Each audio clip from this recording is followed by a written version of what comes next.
I'm back. So this is about our defibrillator. Okay, as you see, this is the one that we use in the hospital. Okay, this is LP20 external defibrillator, and this is an automated external defibrillator.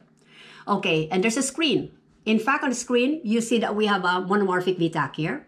There's a blood pressure that is dropping, 70 something, and there's desaturation. So that is our defibrillator. And we have also an on and off button. Okay. We got also this, energy select. You can go downward or upward. You got a charge button, and you got a shock button.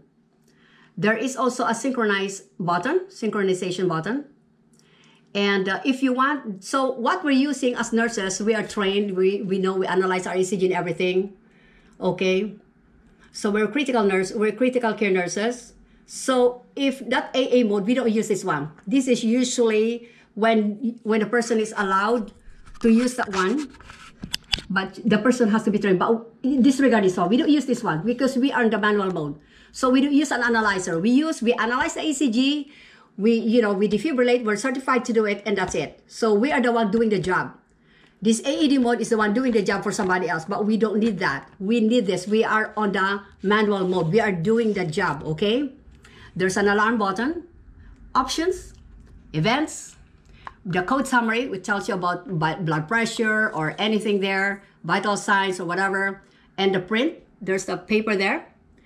And here, we got you have the speed dial. So if you want everything fast, you find the menu, you hit the button, choose the menu, and then crank up or down to make fast.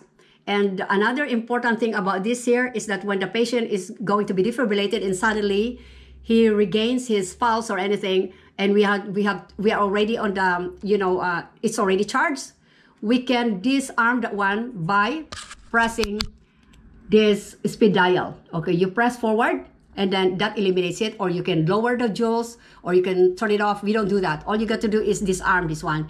Disengage. Just disengage this button. You're done. Okay, down below, you see this ECG cable, and that is connected. This ECG cable is connected where the electrodes are to the patient.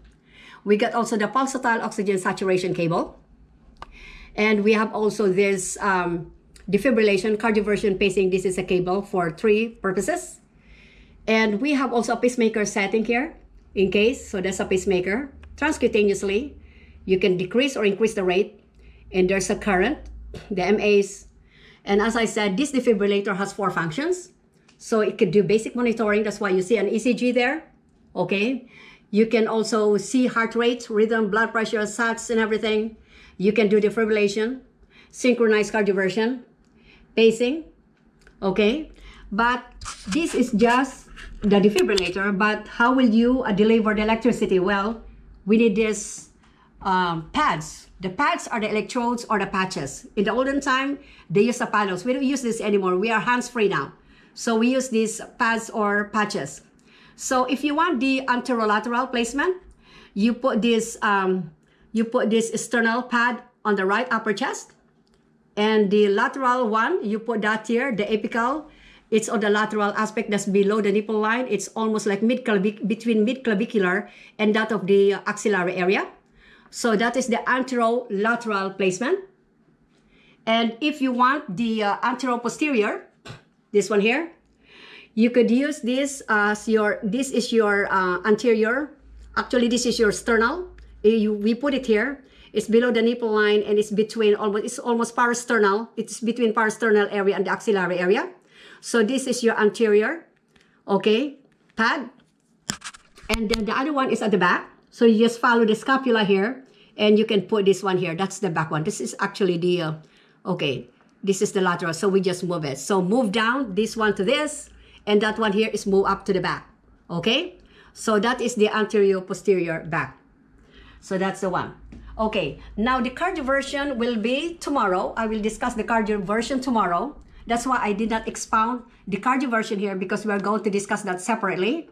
And after that, defibrillation follows. So that's why we just went over this defibrillator, but I did not go really in detail on synchronization, because I'll mention that, or I'll be discussing that cardioversion tomorrow. And then after that, the defibrillation will follow. So we just went through there. It's just like, you know, a review of this. And I guess that's about it for now. Okay, thank you. And here again, if you think the information is helpful, here's my YouTube channel, MELDITA'S Info Corner. And if you want to ask question or anything like that, so you can feel free to, you know, contact me, or this is johnregacho@yahoo.ca. So MELDITA'S Info Corner is my YouTube, and that's my FB. Okay, thank you so much. Have a nice evening. Bye.